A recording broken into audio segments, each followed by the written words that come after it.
ఏంట్రా పొద్దున్నే దూడు మొదలెట్టావు? హనీమూన్కి వెళ్ళాలి. తప్పకుండా వెళ్ళరా. ఎవరితో? నాన్నతో హనీమూనా? చిచి, నాన్న దగ్గర చెప్పడానికి భయం వేస్తుంది. పాపం భావన ఏదో సరదా పడుతుంది. నువ్వు కాస్త నాన్న దగ్గర పర్మిషన్ తీసుకుంటే దర్జాగా వెళ్ళి నువ్వే అడగచ్చు కదరా. అడగచ్చు, కానీ నాన్న మమ్మల్ని ఇద్దరిని మంగళగిరి తిరునాళ్ళకి వెళ్ళి రంగులాట మీద తిరిగి రమ్మంటాడు. కానీ మాకు కావాల్సింది Bengaluru, Mysuru, Ooty etcetera etcetera. Mysuru, Ooty etcetera etcetera. నేను మీ నాన్నతో మాట్లాడతాను కానీ నీ పెళ్ళాన్ని పిలు. పెళ్ళాం తిక్కతిక్కగా ఉందా? మర్యాదరా. పెళ్ళాం గారు, ఇది కోర్టు పిలుపురా. ఓ భాను బుజ్జి, బుజ్జి భాను. ఏమిట్రా కుక్క పిల్లని పిలిచినట్టుగా? అమ్మాయి భాను, మా భాను. ఏమిటి మావయ్య? నువ్వు చాలా తెలివైందానివమ్మా. హనీమూన్కి వెళ్ళాలి, రాంబాబు చేత రాయబారం పంపిస్తావా? నేనేం పంపలేదు మావయ్య, ఆయనే. రే నీ భరతనాట్యం ఆపరా. ఐడియా ఎవరిదైతే ఏం బాబాయ్, నీ ఇద్దరు హనీమూన్కి వెళ్ళాలి. ఆ విషయం నీ మొహం చూస్తేనే అర్థమవుతుందిరా. Very good. అమ్మాయి భాను, నేను మీ మామగారికి వినిపించేలాగా, అమ్మా భాను, నిన్న కళ్యాణ మంటపంలో నీ చేతికి ఒక కవర్ ఇచ్చాను, ఆ కవర్ ఎక్కడ పెట్టావమ్మా అని అడుగుతాను.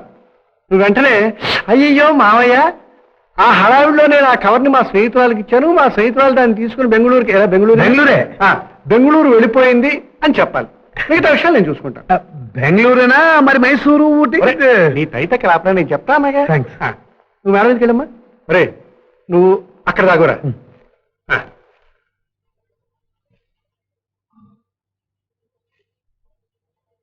ఒరే రామకృష్ణ.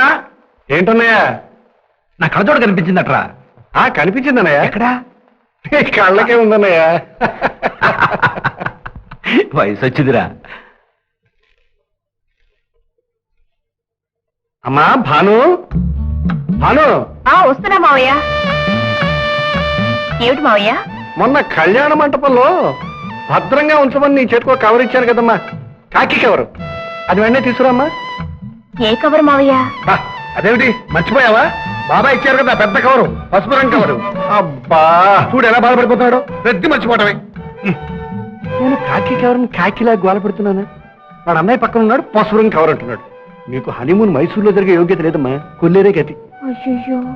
సరే కాకి కవర్ రా, కాకి. ఓహో, లోపల కాకి రంగు, బయట పసుపు రంగు కదా బాబాయ్. ఇప్పుడు గుర్తొచ్చిందా భాను? ఆ కవరు మీ ఫ్రెండ్ నళిని చేతికిచ్చావు కదా?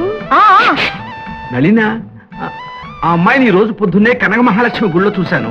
ఆ అమ్మాయి ఇల్లు పక్కనే కదా, నువ్వు పోయి తీసుకురామ్మా. అది అది బాబాయ్, మూడి ఎక్కడ వేయాలో తెలియటం లేదు. నేను వేస్తానుండ్రా. అన్నయ్య, నువ్వు నళిని ఇవాళ పొద్దున్నే చూసావు కదా? అవును. ఆ నళిని ఆ కవర్ని ఇవాళ మధ్యాహ్నం సుందర్ చేతికి ఇచ్చిందట.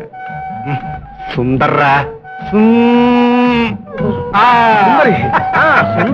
సుందర్ నాన్న? ఏ నాన్న, ఈ సుందర్ను కూడా ఏదైనా గుళ్ళో చూసావా? చూడలేదులే, చెప్పు. అమ్మయ్య బతికి నువ్వు చూడని ఆ సుందర కవర్ తీసుకుని బెంగళూరు వెళ్ళుంటుంది. మేము కూడా బెంగళూరు పెడతాం. అక్కడి నుంచి మైసూరు వెళ్ళుంటుంది. మేము కూడా మైసూరు పెడతాం. అక్కడి నుంచి ఊటీ వెళ్ళుంటుంది. మేము కూడా ఊటీ వెళ్తాం. అలా అలా కవర్ దొరికేదాకా తిరిగి తిరిగి చివరికి ఇల్లు చేరుకుంటాం. ఇంకా చూస్తున్న పెడతామంటే వెళ్ళి పెట్టిన. ఒరే రాంబాబు, ఈ పాటి పనికి మీరిద్దరూ ఎందుకురా బెంగళూరు వెళ్ళటం? హరికథ చెప్పడానికి రేపు ఎలాగో వెళ్తున్నాను. ఆ కవర్ నేనే పట్టుకొస్తాను. అదే మూను మీకా మాకా సరిగ్గా అర్థం చేసుకోరా, ఇంత వయసు వచ్చినా కూడా. ఏమిట్రా నాకు అర్థం కాంది? నాన్న నిన్న హనీమూన్కి వెళ్తున్నానని నిబ్బరంగా వచ్చి చెప్పొచ్చుగా. అది మానేసి నళిని, సుందరి, లోపల కాకి, బయట పసుపు. ఏమిట్రా ఇదంతా? అరే రాంబాబు, నేను నీ బాబుందిరా. అదే నాకేం ఇంట్రెస్ట్ లేదు నాన్న, బాబాయే. నేను?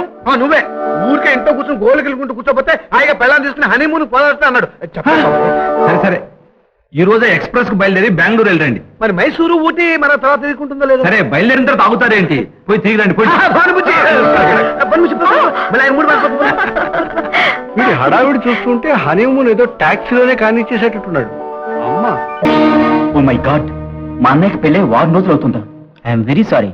నేనెంత ప్రయత్నించినా మిమ్మల్ని కాంటాక్ట్ చేయడం కుదరలేదు. మీరెంత నిరుత్సాహపడుతున్నారో నాకు తెలుసు. కావాలంటే సెలవు పెట్టి ఊరు వెళ్ళండి.